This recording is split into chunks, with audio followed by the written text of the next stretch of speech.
30 days 30 Indian मिठाई series में आज मेरा चौथा दिन है और आज मैं आपके साथ शेयर करने वाली हूँ घेवर, जो कि रक्षाबंधन स्पेशल है क्योंकि रक्षाबंधन में घेवर ज़रूर बनाए जाते हैं और खाए जाते हैं। तो घेवर बनाना बहुत ही आसान है, बहुत ही सिंपल तरीके से कोई बच्चा भी चाहे तो घेवर बहुत ही आसानी से घर पे बना के तैयार कर सकता है। सिर्फ़ और सिर्फ 2 से 3 इंग्रेडिएंट्स के साथ ये घेवर बन कर के तैयार हो जाता है। कुछ छोटे छोटे टिप्स एंड ट्रिक्स हैं जिसको अगर आप फॉलो करते हैं तो आपका घेवर भी मार्केट से कहीं ज़्यादा यमी और कहीं ज़्यादा टेस्टी बन कर के तैयार होगा। बच्चा भी चाहे तो एक बार में ये घेवर घर पे बना कर के तैयार कर सकता है और मार्केट से कहीं ज़्यादा टेस्टी और कहीं ज़्यादा यमी घेवर आप घर पे बना कर के तैयार कर सकते हैं। तो चलिए वही मार्केट वाली घेवर आज घर पे बना कर के तैयार कर सकते हैं और वो भी झटपट बना के तैयार करते हैं। तो घर पे घेवर बनाने के लिए सबसे पहले हमें क्या करना है कि हमें ले लेना है देसी घी, क्योंकि घी के बिना घेवर बिल्कुल नहीं बन सकता। घी हमेशा लिक्विड फॉर्म में हो, इस चीज़ का हमें ध्यान रखना है। तो एक छोटी सी टिप्स है, मतलब घी हमेशा आपका लिक्विड फॉर्म में हो, सॉलिड फॉर्म में ना हो, इस चीज़ का ध्यान रखें। तो मैंने यहाँ 3 बड़े चम्मच के करीब घी लिया है। आप चाहें तो घेवर बनाने के लिए घी ज़्यादा या कम ले सकते हैं। आप जितना घेवर बना रहे हैं उस हिसाब से आप घी ज़्यादा या कम कर लें। अब घेवर को अच्छे से मिक्स करना है, उसे बिल्कुल फ्लफ़ी और बिल्कुल बटर की तरह बना के तैयार करना है। तो इसके लिए हमें आइस चाहिए होंगे। मैंने इस तरीके से आइस को सेट कर लिया था।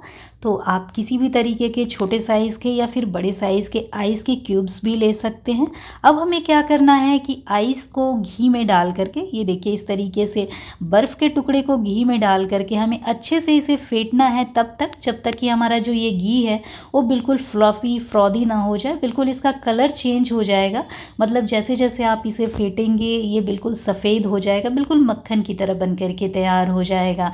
तो बस आइस के क्यूब के साथ इसे कंटिन्यू मिलाते रहें। आप चाहें तो ये पूरा प्रोसेस मिक्सी के अंदर भी कर सकते हैं, मतलब मिक्सर जार के अंदर भी कर सकते हैं। ये केवल 1 से 2 मिनट में मतलब इंस्टेंट बन करके तैयार होगा अगर आप इसे मिक्सर जार के अंदर करेंगे। तो इसे तब तक हमें फेंटना है जब तक ये बिल्कुल फ्लफ़ी ना हो जाए, फ्रॉदी ना हो जाए, बिल्कुल सफ़ेद मक्खन की तरह ना बन जाए। तो कुल मिला करके 5 से 7 मिनट लगेंगे और आपका घी जो है वो बिल्कुल मक्खन की तरह बन के तैयार हो जाएगा। कंटिन्यू इसमें आइस के क्यूब्स डालकर इसे इस तरीके से मिक्स करते रहें। तो ये देखिए हमारा जो घी था वो बिल्कुल सफ़ेद बन के तैयार हो चुका है, बिल्कुल मक्खन की तरह बन के तैयार हो चुका है। तो एक अच्छा घेवर बनाने के लिए कुछ इसी तरीके का घी हमें चाहिए होता है, जो बिल्कुल फ्लफ़ी और फ्रॉदी बन के तैयार हो जाए, मतलब बिल्कुल सफ़ेद हो जाए। तो तब तक हमें इसे अच्छे से फेंटना है। तो ये देखिए हमारा जो घी है वो बिल्कुल मक्खन की तरह बन के तैयार हो चुका है। अब यहाँ हमें क्या करना है कि हमें ऐड करना है मैदा।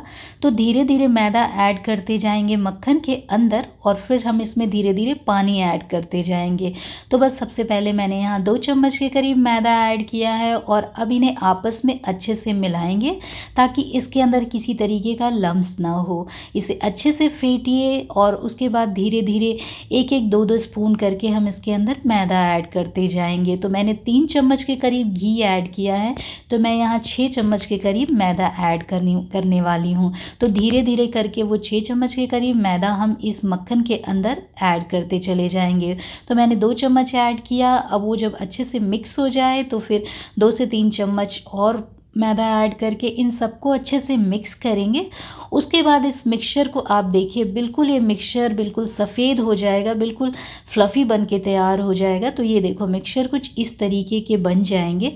अब यहाँ पे हमें बैटर जो है वो इतना गाढ़ा नहीं रखना। तो यहाँ पे क्या करना है कि इस बैटर के अंदर हम पानी भी ऐड करेंगे।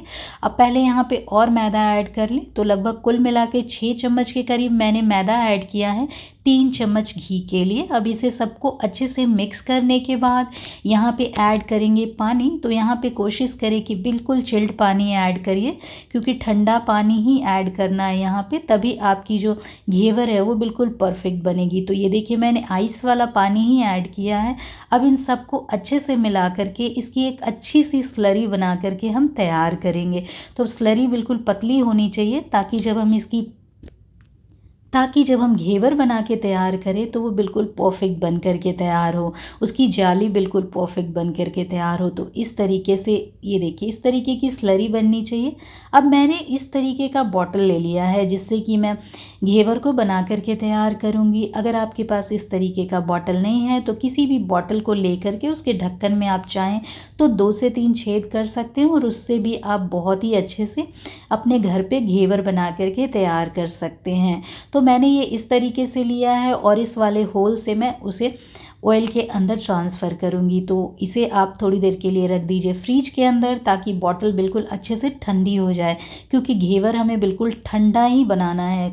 ये इस चीज़ का हमें ध्यान रखना है कि जब हम ऑयल के अंदर ये मैदे का बैटर डालेंगे तो वो बिल्कुल चिल्ड होना चाहिए। जब हमारा ऑयल अच्छा गर्म हो, बिल्कुल हल्के गर्म में नहीं डालना, ऑयल बिल्कुल अच्छा तेज़ गर्म होना चाहिए। तो गरम तेल के अंदर इस तरीके से मैदे वाला बैटर को हमें बिल्कुल चिल्ड डालना है। मतलब यहाँ पे हमें ध्यान रखना है कि हमारा जो मैदे का बैटर है वो बिल्कुल ठंडा होना चाहिए। तो आपके लिए टिप्स है कि यहाँ पे मैदे का बैटर जो हमने बना के तैयार किया वो बिल्कुल चिल्ड होना चाहिए और हमारा ऑयल जो है वो बिल्कुल अच्छा गर्म होना चाहिए, बिल्कुल हाई गर्म होना चाहिए, तभी हमारा जो घेवर है वो परफेक्ट बन कर के तैयार होगा। तो ये एक टिप्स है जिसे बिल्कुल ध्यान रखें जब भी आप घर पे घेवर बना करके तैयार करें। तो बस जब भी आपको घेवर बनाना हो, आप जितना भी बैटर बना के तैयार कर ले, जब आपको घेवर बनाना हो तो आप उसे फ्रिज से बाहर निकालें, घेवर बनाएं और बाकी बचे हुए बैटर को आप फ्रिज में रख करके 2 से 3 दिन तक भी घेवर बना करके उसे आप इंजॉय कर सकते हैं। आप देखेंगे कि धीरे धीरे जो हमने बैटर डाला था ना वो इस तरीके से ऊपर आना शुरू हो गया, मतलब ऑयल नीचे रह जाएगा और ये जो घेवर है ये धीरे धीरे ऑयल छोड़ करके ऊपर की तरफ आ जाएगा। आप इसे हिलाए डुलाएंगे ना तो ये देखिए ये धीरे धीरे आपको दिखेंगे कि ये बिल्कुल चारों तरफ से शेप ले चुका है। और जब आपका मैदा पूरी तरीके से अच्छे से पक जाए, आप बीच में देखेंगे बिल्कुल अच्छे से जब वो पूरी तरीके से पक जाए और बिल्कुल कलर गोल्डन हो जाए, मतलब कि आपका घेवर बन करके तैयार हो चुका है। सबसे ज़्यादा वहाँ जहाँ हमने बीच में डाला मैदा उस वाले हिस्से को देखें, अगर वहाँ पे कच्चा है मतलब कि आपका घेवर अभी पूरी तरह बन के तैयार नहीं हुआ है। तो इस बीच वाले हिस्से के मैदे को पूरी कोशिश करें कि वो बिल्कुल अच्छे से परफेक्ट तरीके से कुक हो जाए। जब बीच का हिस्सा कुक हो जाएगा तो साइड के हिस्से जो हैं वो परफेक्ट तरीके से कुक हो जाएंगे, वो गोल्डन हो जाएंगे। उसके बाद आप अपने घेवर को बहुत ही आसानी से बाहर निकाल सकते हैं। तो इस बीच वाले हिस्से को सबसे पहले हमें अच्छे से कुक कर लेना है। साइड के हिस्से में आप देखेंगे कि बहुत ही अच्छी जाली आएगी, मतलब कि परफेक्ट जाली आ जाएगी, तो आपका घेवर बिल्कुल परफेक्ट बन जाएगा। यही छोटे छोटे टिप्स हैं जिसको अगर आप फॉलो करेंगे तो आपका घेवर भी घर पे बहुत ही आसानी से और बिल्कुल परफेक्ट बन के तैयार होगा। तो ये देखिए बिल्कुल जालीदार परफेक्ट घेवर बन करके हमारी तैयार हो चुकी है। चलिए इसके लिए एक अच्छी सी चाशनी बनाते हैं। तो मैं बना के तैयार कर रही हूँ केसर घेवर। तो केसर वाला आज हम चाशनी बना के तैयार करेंगे। तो सबसे पहले ये 2 बाउल के करीब हम यहाँ पे डालेंगे पानी और 1 बाउल के करीब हम यहाँ पे ऐड करेंगे शुगर और इसमें हम ऐड करेंगे केसर। थोड़ा सा कलर अच्छा आ जाए इसके लिए मैंने यहाँ पे कलर ऐड कर दिया है। आप चाहें तो कलर भी ना भी ऐड करें और उसके बाद हम इसकी चाशनी बना लेंगे। और ये देखिए हमारा घेवर कितना परफेक्ट जालीदार बन के तैयार हो चुका है। तो हमने जो चाशनी बनाई है ना, आप चाहें तो चाशनी में इस घेवर को अच्छे से डिप कर सकते हैं जैसे हलवाई करते हैं। अब मैंने थोड़ी सी घेवर बनाई है तो मैं इस तरीके से ऊपर से चाशनी को पोर करूँगी। आप अगर ज़्यादा चाशनी बनाए हो तो घेवर को चाशनी के अंदर डिप कर दें, तो इस तरीके से हमारे घेवर के ऊपर अच्छी सी मिठास आ जाएगी। अब इसे केसर वाले चाशनी से अच्छे से पोर कर दें ताकि आपकी जो घेवर है वो अच्छी मीठी हो जाए। जितनी मीठी आपको पसंद है उतना आप डालें, इससे हमारे घेवर से एक अच्छा केसर का फ्लेवर और टेस्ट आ जाता है। अब इसके ऊपर आप चाहें तो यहाँ पे ढेर सारा खोया ऐड कर सकते हैं। मैंने भी खोए का एक बैटर बना करके तैयार किया है। तो ये देखिए ये खोए का बैटर है जिसको हम इसके ऊपर लगाएंगे बिल्कुल उस तरीके से जैसे हलवाई लगा के तैयार करते हैं। ये सिंपल खोया है, खोए को हम इसके ऊपर इस तरीके से पोर कर देंगे। आपको जितना पसंद हो उतना आप खोया लगा सकते हैं।